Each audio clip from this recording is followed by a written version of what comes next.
ஒரே தருணம். உலகம் முழுவதும் அழிவின் விளிம்பில். ஆனால் விஷத்தை குடித்து உலகை காப்பாற்றியவர் யார் தெரியுமா?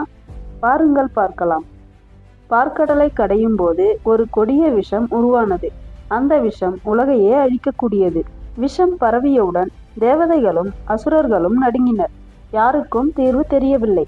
பூமி, வானம், கடல் அனைத்தும் அழிவின் விளிம்பில் தள்ளப்பட்டன. அப்பொழுது அனைவரும் ஒரே நம்பிக்கை கொண்டனர். சிவனையே நாடினர். உலகம் அழியக்கூடாது என்று நினைத்த சிவன் தன் தியாகத்தால் முன்வந்தார். ஒரு நொடியும் தயங்காமல் அந்த விஷத்தை தனது கைகளில் ஏற்றி குடித்தார். அந்த விஷத்தின் தாக்கம் சிவனின் கழுத்தை நீளமாக மாற்றியது. அவரது தியாகம், அமைதி, வீரியம் இதுவே உலகத்தை காப்பாற்றியது. அந்த நொடியிலிருந்து உலகம் மீண்டும் அமைதியடைந்தது.